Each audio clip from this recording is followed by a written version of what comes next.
Episode 61। जवान हुस्न की शम्मा पर दिल फिगार दीवानों की वालेहाना योरिशें मामूल की बात है। उसकी अलड़ उठान भी इस मामूल का शिकार हो गई। घर से शहर तक तमाम रास्ते में उसकी एक झलक देखने के मुश्ताक दिल थामे खड़े होने लगे। वो उनकी नजरों से फूटने वाले पैगामात से घबरा कर अपने बाबा की छतरी तले घुस जाती। कामन चौड़े चकले सीने वाला तवाना मर्द था। उसके बाजुओं में दम था। तभी कोई गधा रेड़ी उसके सामने सीना से पर होने की जरूरत नहीं करता था। दामन की तेज फहम नजरें भांपने लगी कि हर आने वाला दिन उसके लिए मुश्किल होता जाता है। फिर जिस दिन मीर जफर हयात के बड़े बेटे उमर हयात ने अपनी मोटरसाइकिल रेहड़ी के सामने रोकी, वो बौखला गया। उसे अपनी और मीर खानदान की हैसियतों में हायल फर्क का बखूबी एहसास था। उमर हयात ने मोटरसाइकिल पर बैठे बैठे बफूरे शौक से चंदू को देखा और गामन को मुखातिब किया। ओए गामन, ये वही चंदू है ना जिसे तुमने दरिया में बहते हुए पकड़ा था? उसका लहजा ना सिर्फ इस्तेजाइया था बल्कि खासा तजीक आमेज भी था। वो कानों तक सुर्ख हो गई। हरामजादी का लफ्ज अपनी खौफनाक मानवियत के साथ उसकी नजरों के सामने पहाड़ की तरह खड़ा हो गया।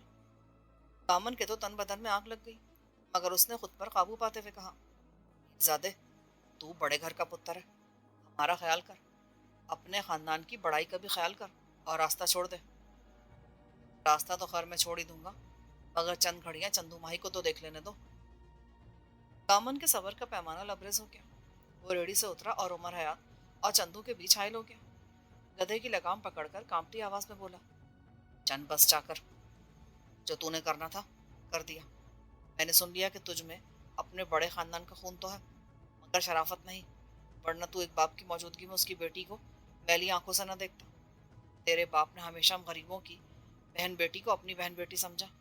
उसकी आंख में हया है, पर तेरी आंख अभी से जलने लगी है। बहुत बुरा होगा, चल हट, मेरा रास्ता छोड़ दे, वरना बहुत बुरा होगा। पर हयात हंसा। ना करो गामन बाबा, ये कौन सा तुम्हारी बेटी है जिसके लिए इतनी गैरत दिखा रहे हो? ये जुमला गाली बनकर गामन का कलेजा फगार कर गया। वो तड़प कर आगे बढ़ा। बेख्तियार एक गाली उसके होठों से निकल गई। उमर हयात ने उसका लाल बाबू का चेहरा देखा और मोटरसाइकिल को स्टैंड पर घुमाकर भाग जाने में आफियत समझी। थोड़े फासले पर रुका और गर्दन मोड़कर बोला, गामन, तूने मुझे गाली दी है, मैं इस गाली का हिसाब बेबाक करने के लिए आऊंगा। इंतजार करना, और इस हराम की फोई को भी देख लूंगा कि तुम कब तक इसे बचा के रखते हो। दामन चंद कदमों तक मोटरसाइकिल के पीछे दौड़ा, फिर रुक गया। चंदू गधे को हाँक कर उसके करीब पहुंची। पापा, बस कर, ज्यादा गुस्सा ना कर, कुत्ते तो भौंकते ही रहते हैं। दामन की सांस बुरी तरह फूली हुई थी, आंखों से शोले निकल रहे थे। उसने चंदू को एक नजर देखा और गधे की लगाम थामकर पैदल चलने लगा। चंदू ने उसे आवाज देकर रेड़ी पर बैठने को कहा। वो गोया भूल गया था। चल कर रेड़ी पर बैठा और मुंह ही मुंह में कुछ बड़बड़ाने लगा। चंदू ने पहले भी कई मर्तबा मीरजादे उमर हयात को देखा था। दुबला पतला, नफीस और तीखे नपूश वाला खिलांडरा सा लड़का उसे अच्छा लगता था। कई बार उससे कोई बात करने को भी जी मचला था, मगर आज उसने अपनी असलियत दिखाकर जहन में आग भर दी थी। चंदू के होठ नफरत से सुकड़ गए। जी जहाँ के वो चीख चीख कर उसे गालियां दे, जिसने उसे हराम की फोई कहकर भरे रास्ते पर तजलील की थी। वो रात गामन ने कांटों और अंगारों पर करवटें लेते हुए गुजार दी। कई मर्तबा चारपाई से उतरकर बकरियों के बाड़े में घुस गया। कई बार ईंधन वाले ढेर के गिर चक्कर लगाकर नलके पर गया। चंदू के बरक्स वो जानता था कि मीरजादों का बैर बहुत बुरा है। मीर जफर हयात को वो बहुत अच्छी तरह जानता था। वो बड़ा वजादार इंसान था। उसूल पसंद होने की वजह से सख्त मिजाज था, मगर किसी का बुरा नहीं मांगता था। उसके डेरे पर दूजे चौथे दिन बैठने वाली पंचायत मुनसिफाना फैसले पर मुंतनिज हुआ करती थी। दामन कई मर्तबा उसकी हवेली पर मछली देने गया था। वो मछली की कीमत से दुगनी रकम उसकी हथेली पर रख दिया करता था और प्यार से ताजा सरदारा और चंदू के नाम लेकर खैरियत दरियाफ्त करता था। वो दिल का अच्छा और हाथ का सखी था, तभी पूरा इलाका उसकी इज्जत करता था। उसका एक ही बेटा था, उमर हयात। उसने शक्ल और शहाना आदात अपने बाप से चुराई थी। गामन का रास्ता रोकने तक उसने इलाके में कोई ऐसी वैसी हरकत नहीं की थी जिसको मद्देनजर रखकर उसे बुरा या बिगड़ा हुआ अमीर ज्यादा करार दिया जाता। दामन को तैश के साथ साथ दुख भी हो रहा था और हैरत भी, क्योंकि उसने आज तक मीर जफर हयात और उसके खानदान की दिल से कदर की थी। अगले रोज उसने चंदू को स्कूल से छुट्टी करने का हुक्म दिया। 9 बजे के करीब उसे रेडी पर बिठाकर मीर जफर हयात की हवेली पर पहुंच गया। मीर का खानदान पोंटा से कोई 2 किलोमीटर के फासले पर मुकीम था। जाओ हशम वाली हवेली के जनान खाने के दरवाजे पर रेहड़ी रोककर उसने दस्तक दी। थोड़ी देर बाद एक नौकरानी ने झांका और अक्खड़ लहजे में बोली, तुझे इल्म नहीं कि ये जनान खाना है? जानता हूँ, तभी दारे पर जाने के बजाय इधर आया हूँ। मीर साहब को बताओ कि गामन आया है, बड़ा जरूरी काम है। वो गुस्सैली निगाह बाप बेटी पर डालकर दरवाजे में गायब हो गई। थोड़ी देर बाद मीर जफर हयात बरामद हुआ। वो केकर की मिसवाक चबाते हुए बाप बेटी को सवाल के नजरों से देखने लगा। गामन ने हाथ जोड़कर कहा, मीर साहब, आप हमारे माई बाप हैं और आपकी वजह से हम गरीब लोग इज्जत से इस इलाके में जिंदगी बसर कर रहे हैं। मीर जफर हयात की आंखों में तशवीश की लहर दौड़ गई। गामन के मुअद्दिबाना लहजे से शिकवे की बू सूंघ कर बोला, ओ खैर तो है गामन, खुलकर बात कर, की कहना चाहता है तू? गामन की कई नस्लें मीरजादों के कदम चूमते जमीन बुर्द हो गई थी। शिकवा करना मुहाल था, मगर चंदू की सलामती पेश नजर थी। मीर साहब, मैं अपनी नसीबो जली धी को आपकी खिदमत में पेश करने आया हूँ। जी चाहे तो उसे नौकरानी बनाकर हवेली में रख ले, जी चाहे तो बहुरानी बनाकर इसके लेख संवार दे। मीर जफर है, आपकी आंखें हैरत से फैल गई। ओ कामन, ये तू क्या कह रहा है? ये चंदू माही है ना? पर तू उसे मेरे पास लेकर क्यों आया है? पहलिया ना बुझा, इंसानों की तरह बात कर। वो मीर जफर हयात को जानता था। उसके बारे में लोगों की जुबानी काफी कुछ सुन रखा था, तभी उसके मिजाज को किसी हद तक समझता था। वो उसके पैरों में सर झुकाकर बैठ गया। मैंने आपका नमक खाया है, नमक हराम नहीं हूँ। मेरी कई नस्लों ने आपके ऊंचे शमले वाले खानदान की खिदमत की है और आपने कभी भी हमारा हक नहीं मारा। आप हमेशा मेरी मदद करते रहे हैं। यही सोचकर आज फिर आपके दरवाजे पर आ गया हूँ खैरात लेने। इज्जत की भीख मांगने आया हूँ मीर साहब। मीर जफर हयात समझ गया कि वो अदब और खौफ की वजह से अपना मुद्दा जुबान पर नहीं ला रहा, इसलिए उसने जमीन पर बैठे हुए गामन को नजरअंदाज किया और गधड़ रेरी के करीब आ गया। चंदू के सर पर हाथ रख के बोला, धीरानी, तेरा कमला बाबा ना हमेशा घुमा फिरा के गल करता है, सीधी सी गल को भी उलट फिर के पेचीदा बना देता है। और तू बता, क्या तकलीफ है ऐसे? चंदू ने सर उठाकर वजी और बारोब मीर जफर हयात को देखा, फिर अदब से सर झुकाकर बोली, बाबा मीर साईं, तकलीफ मेरे बाबा को नहीं, मुझे है। कल मेरा रास्ता मीरजादे ने रोका था। उसने मुझे सरेआम हराम की फोई कहा और बाबा को धमकी दी कि मैं देख लूंगा तू कब तक चंदू माही को मुझसे बचा के रखता है। वो खुद को बहुत दिलेर समझती थी। तकरीर करते हुए ना जाने कहाँ से जुमलों के ताने बाने दिमाग में उतरते चले जाते थे। सोच कर आई थी कि बहुत कुछ कहेगी, मगर चंद जुमलों के बाद उसकी हिम्मत जवाब दे गई और वो घुटनों पर सरक के जारों कतार रोने लगी। उसने सर उठाकर मीर जफर की हैरत और फरत इश्तियाल से फटी हुई आंखें नहीं देखी थी। ये भी नहीं देखा कि मीर जफर के बुढ़ापे को धक्का लगा था और वो डगमगाता हुआ जनान खाने की दीवार तक चला गया था। फिर दीवार का सहारा लेकर खड़ा हो गया और लरसती आवाज में पूछने लगा, धीरानी, तुझे यकीन है कि वो मीरजादा ही था, मेरा पुत्र उमर हयात? उसने हिचकियों के दरमियान एक जरा संभल कर सर उठाया। जी बाबा साईं, मुझे कोई गलत फहमी नहीं है। दामन हाथों पैरों पर चलता मीर साहब के पास पहुंचा और दोनों पैर थाम कर बोला, मीर साहब, ये अपनी औकात से बड़ी बातें कर रही है। मैं तो सिर्फ इतना कहने आया था कि मेरी जान, माल और इज्जत आपके घराने पर कुर्बान है। अगर मीरजादे का दिल मेरी धीरानी पर आ गया है तो क्या हुआ? खुदा के बाद तो ये आप ही का माल है, पर आप इसे अपने पास रख लें और सड़कों पर मेरी इज्जत की नीलामी ना करें। उसने भरपूर नफसियाती वार करते हुए अपना मुकदमा अदालत में पेश कर दिया। उसके दोनों हाथ झुके हुए थे, मगर उसका जोरदार तमाचा मीर साहब के चेहरे पर अपनी सुर्खी छोड़ गया था। मीर जफर बहुत शरीफ और नफ्स इंसान था। उसका बड़ा नाम था। अपनी उम्र भर की नेक नामी दाव पर लगी देखी तो बौखला गया, जोर से दौड़ा, ओए उमर हयात, ओए थे तो आ। चंद लम्हों बाद सुर्ख रंग की टी शर्ट पहने उमर हयात बाप की शोला रो अदालत में सर झुकाए खड़ा, कनखियों से कभी गामन तो कभी चंदू को देख रहा था। मीरजादे, ये मैं क्या सुन रहा हूँ? तूने गामन की धीरानी का रास्ता रोका था? बाप का गुस्से से सुर्ख चेहरा देखकर मीर ज्यादा दहशत से पीला पड़ गया। बाबा, मैंने ऐसा कब? बाप की नजरों ने बेटे के चेहरे पर मरकूम फर्दे जुन पड़ ली। वो ताड़ गया कि वो मुजरिम था। तभी उसने मजीद कुछ न पूछा, बल्कि फैसला कुन अंदाज में बोला, तो फिर ठीक है मीरजादे, उधर रेहड़ी पर वो लड़की बैठी है जिसका तूने रास्ता रोका था। जाओ, उसकी बाह पकड़ लो। चाहो तो उसे बीवी बना लो, चाहो तो बहन बनाकर सर पे हाथ रख दो। जाओ, शाबाश। میر خاندان غریبوں کو آج تک عزت دیتا آیا ہے. عزت پر ہاتھ ڈالنے کا رواج کم سے کم میرے جیتے جی نہیں پڑے گا. میرزادے کی رگوں میں خون جم گیا. چہرہ لٹھے کی طرح سفید پڑ گیا. وہ ندامت سے بولا، بابا میرے کو معاف کر دو. ساتھ ہی اس نے اپنے دونوں ہاتھ جوڑ دیے. میر ظفر نے لال بھبوکا ہو کر بیٹے کی طرف بڑھنا چاہا، مگر اچانک اس کا ماتھا پسینے میں تر ہو گیا. ہاتھ دل پر ٹک گیا اور چہرے پر سخت تکلیف کے آثار ثبت ہو گئے. عمر حیات دہشت کے مارے کانپتا ہوا متلجیانہ نظروں سے باپ کو دیکھ رہا تھا. چہرے کے ایک دم بدلتے ہوئے آثار دیکھ کر چونک گیا. اچھل کر باپ تک پہنچا، مگر تب تک باپ دیوار کا سہارا لینے کی کوشش کرتا ہوا زمین پر ڈہ چکا تھا. اس کے ہونٹ تکلیف کی شدت سے بھیج گئے تھے اور لرزتا ہوا ہاتھ سینے کو سختی سے مسل رہا تھا. عمر حیات حلق کے بل چیخا، اوئے رمزو، اوئے ویلے، جلدی آؤ، بھاگ کے جلدی کرو، میرے بابا کو کچھ ہو گیا ہے. بابا کو دل کا دورہ پڑا تھا. عمر حیات کی خوفناک چیخ سن کر سبھی نوکر دوڑے آئے. گھر کی پردہ دار خواتین بھی ننگے سروں زنان خانے سے نکل آئیں. چند لمحوں میں ہڑبونگ مچ گئی اور تھوڑی دیر میں تڑپتے ہوئے میر ظفر حیات کو کار میں ڈال کر عمر حیات شہر روانہ ہو گیا. آس پاس کے کئی لوگ بھی پہنچ گئے. ایک دوسرے سے پوچھنے لگے کہ کیا ہوا.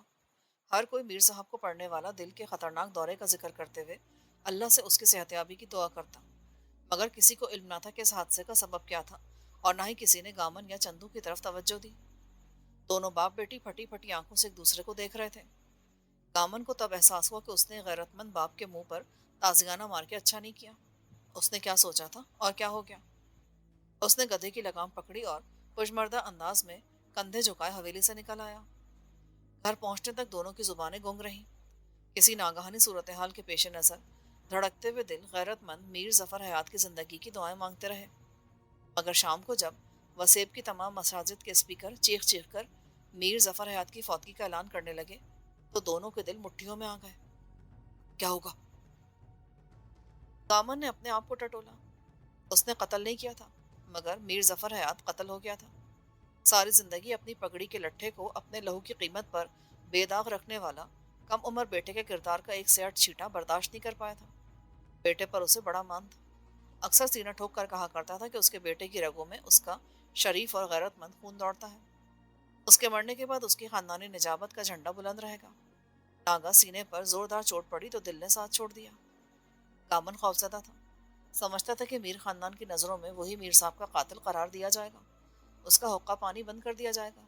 بعید نہ تھا کہ اس علاقے سے علاقہ بدری کے احکامات سنا دیے جاتے. وہ میر صاحب کے آخری رسومات میں شرکت کرنا چاہتا تھا، مگر خوف کے مارے گھر میں دبکا رہا اور اس نے چندو کو اسکول پہنچانا بھی ترک کر دیا. یہ دورانیہ چندو کے لیے بڑا اعصاب شکن تھا. وہ ٹوٹ پھوٹ کر رہ گئی اور دل ہی دل میں خود کو میر ظفر حیات کا قاتل سمجھنے لگی. وہ کوئی عام آدمی نہیں تھا. اس کی موت وسیب پر قیامت بن کر ٹوٹی تھی. تمام بڑے زمینداروں میں وہی تو تھا جس کے دل میں غریبوں کی محبت جاگتی تھی. وہی تو تھا جس کے در پر سبھی لوگ بلا جھجک پہنچ جایا کرتے تھے. وہ جتنا رزق خلق خدا میں بانٹتا تھا، خدا اسے اتنے اور زیادہ سے نواز دیتا تھا. اس کی اصول پسندی وسیب کے لیے نعمت تھی جو اس کی وجہ سے آسمان پر اٹھ گئی تھی، زمین بانجھ ہو گئی تھی. 3 4 دن گزر گئے. گامن کو کسی نے مورد الزام نہیں ٹھہرایا تو اس کے دل کو ایک ذرا ڈھارس ہوئی. واضح تھا کہ عمر حیات نے کسی کو میر صاحب پر پڑنے والے جان کا دورے کا اصل محرک نہیں بتایا تھا. مگر 5ویں دن ڈھلتی شام میں جب سفید رنگ کی پوٹوہار جیپ ناہموار راستے پر اچھلتی کودتی گامن کے گھر کے سامنے کھال پر آن رکی تو تاجا کے حلق سے چیخ نکل گئی. چندو کی سانسیں رک گئیں اور گامن کی آنکھیں خوف سے پتھرا گئیں. سردارہ اس وقت ٹوٹے ہوئے کنڈے والی بالٹی سے بکریوں کو پانی پلا رہی تھی. جیپ پر نگاہ پڑتی وہ صحن کی طرف دوڑی.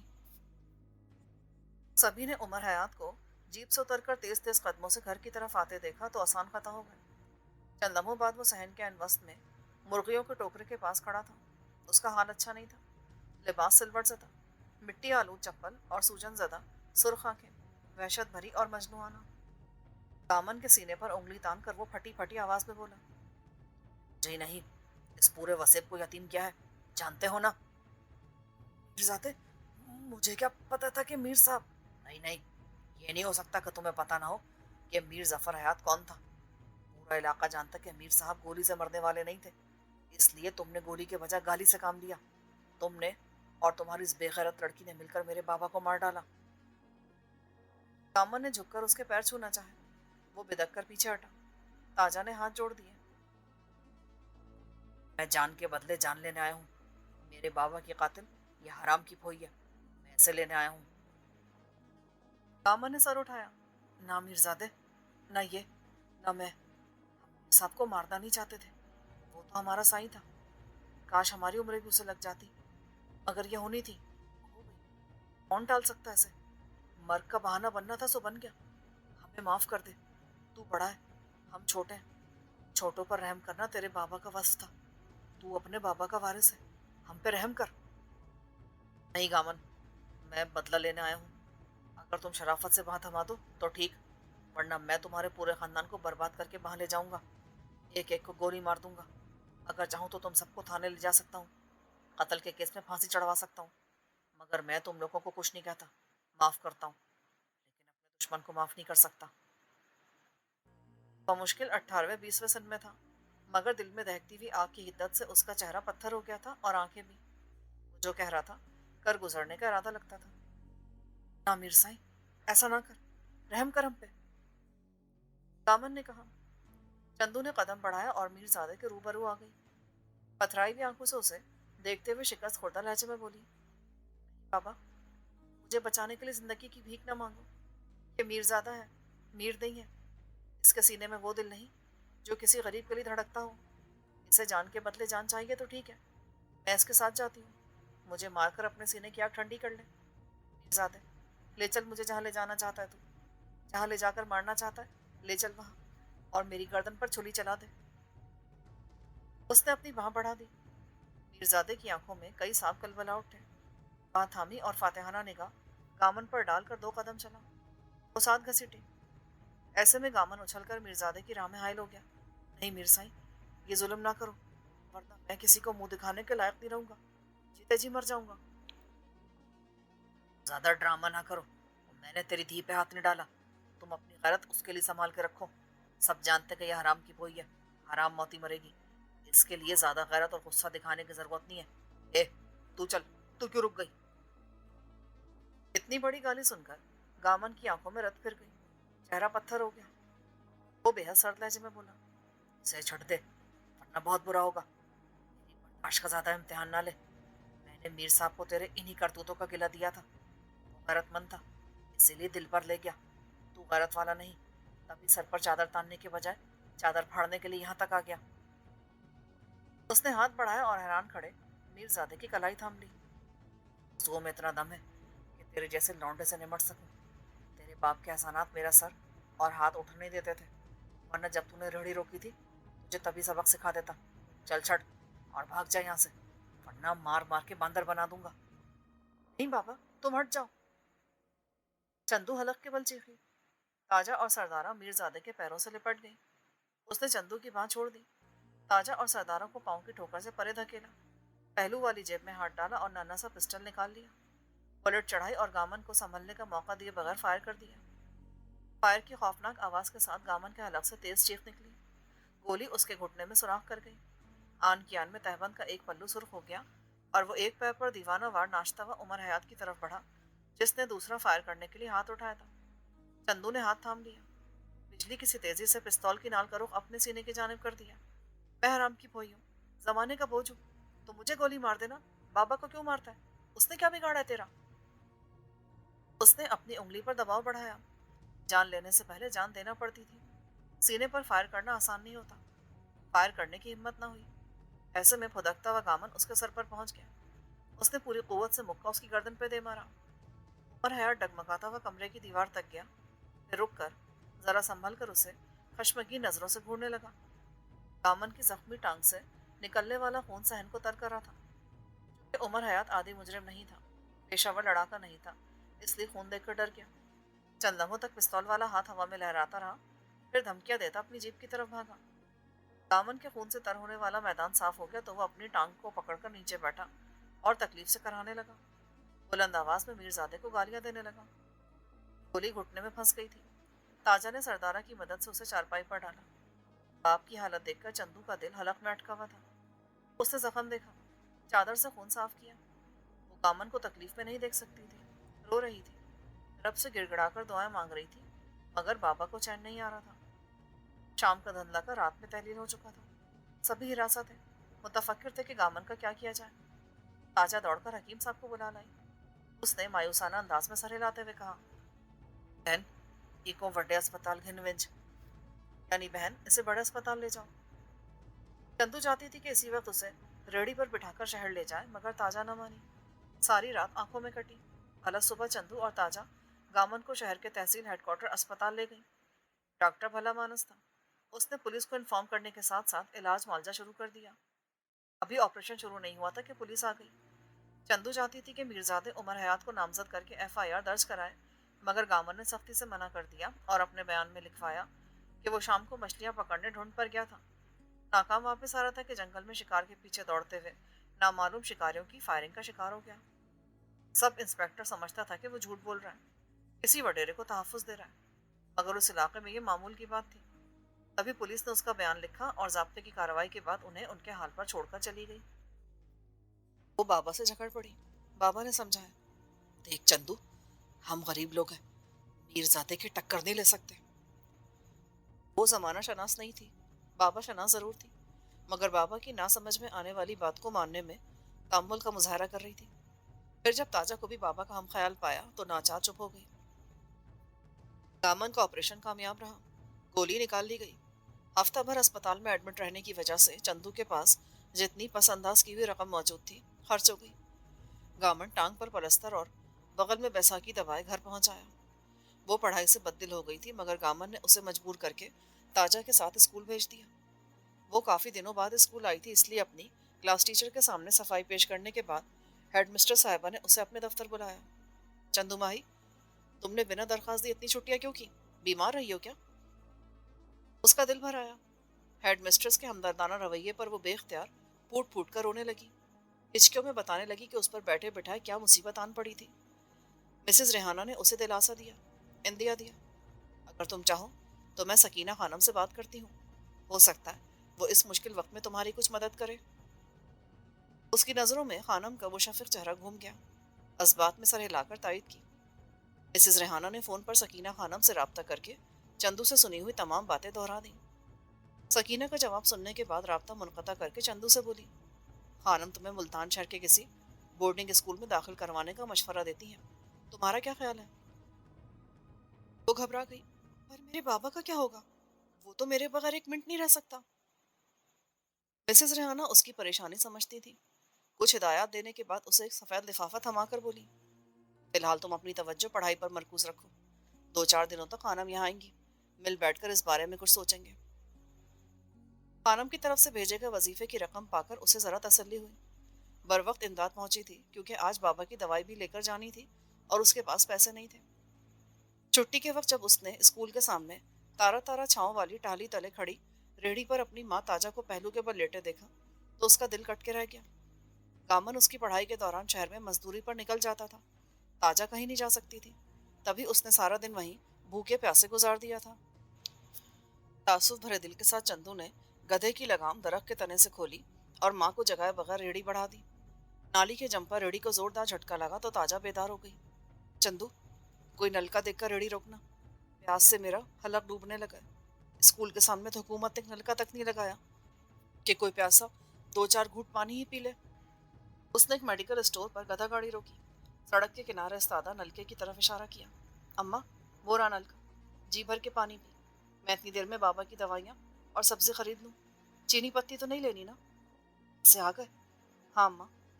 तो फिर पत्ती का डब्बा भी पकड़ लेना, मैंने परसों से चाय नहीं पी। ताजा बड़बड़ाती हुई नलके की तरफ बढ़ गई और चंदू मेडिकल स्टोर के काउंटर की तरफ। उमर हयात शायद उसके स्कूल जाने की ताक में था। वापसी पर उसने रेडी रोक ली। मोटरसाइकिल से उतरकर चंदू के करीब आया और दरश्ती से बोला, मैं आज शाम को तेरे घर आऊंगा, मेरा इंतजार करना। ताजा दहशत भरी नजरों से उसे देखने लगी। चंदू बोली, आखिर तुम्हें मुझसे दुश्मनी क्या है? जानती है चंदू, तेरे कारण मेरे बाबा ने तड़प तड़प के जान दे दी और मैं यतीम हो गया। ये मेरा जुर्म नहीं है, मगर मैं फिर भी माफी मांगती हूँ। मेरी जान छोड़ दो, माफ कर दो मुझे। मुझे नहीं छोड़ूंगा। उसने गधे की लगाम माँ की तरफ उछाल दी और छलांग लगाकर रेड़ी से उतर आई। बड़ी दिलेरी से बोली, तो ठीक है, मैं तुम्हारी मुजरिम सही, जो सजा देना चाहो दे लो, मैं तैयार हूँ। पर दुख की शिद्दत से उसका चेहरा तमतमा रहा था। आंखें रो रो कर सूजी हुई थी। मीरजादा ने उसे देखा तो देखता ही रह गया। उसका हाथ थाम कर बोला, चल, चल मेरे साथ। ताजा के अलग से चीख निकल गई। वो दीवानावार दौड़ती हुई आई और उमर हयात से लिपट गई। मिन्नत समाजत और अल्लाह नबी के वास्ते देने लगी। वो बेसाख्ता रुक गया। और भी कई लोग रुक कर सरेआम दिखाए जाने वाला तमाशा देखने लगे। उमर हयात ने इर्द गिर्द देखा, शर्म आई। चंदू का हाथ छोड़ा और ताजा को झटक कर बोला, चंदू, तू मेरे साथ आना चाहती है, मगर लोग तेरी हिमायत करने लगते हैं। मेरे दिल की आग बुझने के बजाय और भड़क उठती है। उसके लहजे में इंतकाम की ख्वाहिश के साथ साथ अजीब सी बेबसी रची हुई थी। चंदू रोते हुए बोली, जब तुमने अपने दिल की आग बुझानी है, हम बेगुनाहों का खून पीना ही है, तो लोगों की निगाहों से डरते क्यों हो? मेरा खून पियो, मार दो मुझे, इतना कि भले जान से मार दो। तुमने बाबा को गोली मारी, किसी ने तुम्हें कुछ कहा?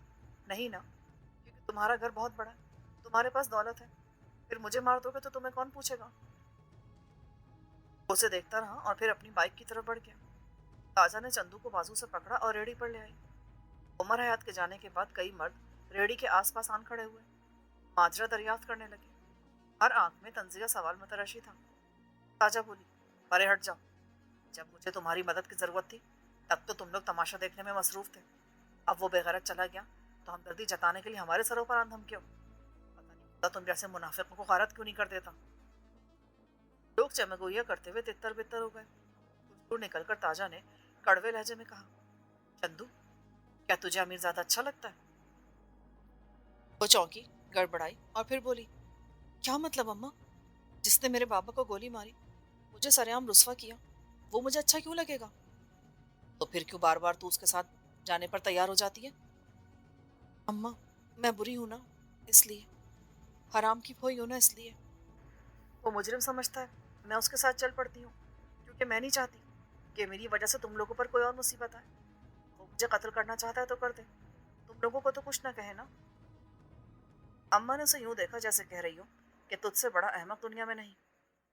यकीन कर लिया कि वो तुझे कत्ल करना चाहता है, तो और क्या करेगा मेरा? अचार डालेगा क्या? ताजा ने एक ठंडी आह भरी और खामोश हो गई। वो शर्म के मारे कुछ कह ना सकी।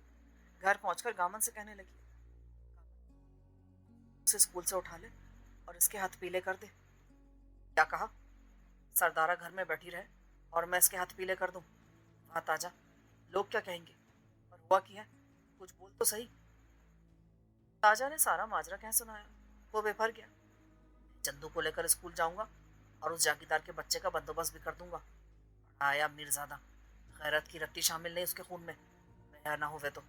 और चंदू, तू सुन, अगर तूने दौड़कर उसे अपनी बात थमाई ना, तो मुझसे बुरा कोई नहीं होगा। मैं गरीब हूँ, मजदूर हूँ, पर बेगैरत नहीं हूँ कि तू मेरी आंखों के सामने गैर महरम को बाह पकड़ाती फिरे। चंदू ने सर झुका लिया। बाप के जख्म पर दवाई का लेप करते हुए रोने लगी। पैर थामकर माफी मांगने लगी। कामन ने उसे खींचकर सीने से लगा लिया और गुलूगीर आवाज में बोला, जब कोई तुझे हराम की भोई कहता ना, तो मेरा उसे आग लगाने को जी चाहता है। तू हराम नहीं, हलाल है। कोई मेरे दिल से पूछे तो बोलूं कि तुझसे ज्यादा पाक वजूद तो शायद दुनिया में कोई नहीं, पर खुदा जाने लोग क्यों मेरा दिल दुखाते हैं। ताजा ने तंजन कहा, हाँ हाँ, अब दोनों बैठकर तस्वे बहाओ। अपनी लाडली को स्कूल ना भेजते ना, तो ये दिन ना देखना पड़ता। मैं आज तक चुप रही, आज बोलती हूँ। कहती हूँ कि तेरी लाडली का दिल मीरजादे को मांगता है। इसकी आंखें बोलने लगी है, इसकी आंखों से डर लगने लगा है। इसकी आंखें फोड़ डाल या इसके हाथ पीले कर दे। आंख पर पानी पड़ेगा ना, तो सब अटवट निकल जाएंगे। नहीं अम्मा, मेरे दिल में कोई अटवट नहीं है। चंदू, मैं तेरा बाबा हूँ। बाबा से झूठ बोलना सख्त गुनाह होता है। अगर तेरा दिल वही कुछ मांगता है जो तेरी अम्मा बताती है, तो मुझे बोल, मैं जाते को बोल दूंगा। बाबा, मैं तेरी कसम खाती हूँ, सच कहती हूँ, मेरा दिल सिर्फ तेरे नाम पर धड़कता है। कहे तो अभी रोक दूँ, अभी अपना गला घोट दूँ। मुझे जो जिंदगी दी है, तू ही मेरी जिंदगी का मालिक है, पर तू मेरी बात क्यों नहीं समझता? फिर वो ऐसे टूट कर रोई कि जल थल एक हो गया। बाबा ने उसे बड़ी मुश्किल से चुप कराया। चंदू ने गामन के इसरार के बावजूद स्कूल जाना तर्क कर दिया। जिस दिन उसकी दहलीज पर मिसेस रेहाना के साथ सकीना खानम ने दूसरी मर्तबा कदम रखा, वो बुरी तरह नर्वस हो गई। घर में उन्हें बिठाने की जगह नहीं थी। वो जहाँ भी बैठती, लिबास मैला होता मालूम होता। खानम ने उसे प्यार किया, उसका दुख बांटा और बताया कि वो मुल्तान के एक प्राइवेट स्कूल में उसकी तालीम और रिहाइश का बंदोबस्त कराई थी। اس نے امید بھری نظروں سے دامن کی طرف دیکھا۔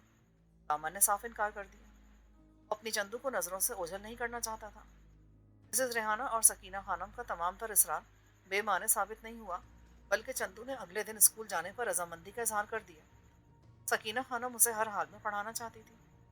مسز ریحانہ نہیں جانتی تھی کہ امیر زادی خانم اس پر اتنی مہربان کیوں تھی۔ ناگامن اور تاجہ نے اسے بتانے کی غلطی کی تھی۔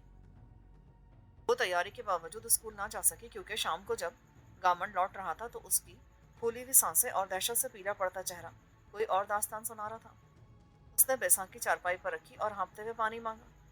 پانی پینے کے بعد تاجہ کے استغفار پر بولا، آج حیاتی کی ڈور لمبی ہونے کی وجہ سے بچ گیا، ورنہ اس ویلے تو میرے حلق میں پانی ڈالنے کے بجائے میرے مردہ تن پہ پانی ڈال رہی ہوتی۔ تاجہ کا کلیجہ منہ کو آ گیا۔ اسے خیر کی گل نکال گامن، وہ کی ہویا ہے؟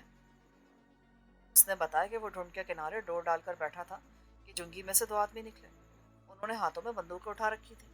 زیادہ فاصلہ ہونے کی وجہ سے وہ انہیں پہچان نہیں پایا۔ انہوں نے اس پر یکے بعد دیگرے کئی فائر کیے۔ کچھ وقتی سے گولیاں اس کے آس پاس ریت پر لگیں۔ وہ محفوظ رہا مگر ڈر کے مارے زمین پر گر کر لوٹ پوٹ ہوتا رہا۔ فائرنگ کرنے والوں نے شاید سمجھا کہ اسے گولی لگ گئی ہے۔ وہ پلٹ کر جھنگی میں گھس گئے اور غائب ہو گئے۔ مرنے کی تکلیف کی وجہ سے وہ نہ ان کا پیچھا کر سکتا تھا اور نہ ہی دوڑ کر اپنی جان بچانے کی کوشش کر سکتا تھا۔ بیساکھی پر پھدکتا ہوا گھر پہنچ گیا تھا۔ یہی عافیت تھی۔ چندو کا چہرہ لٹھے کی طرح سفید ہو گیا۔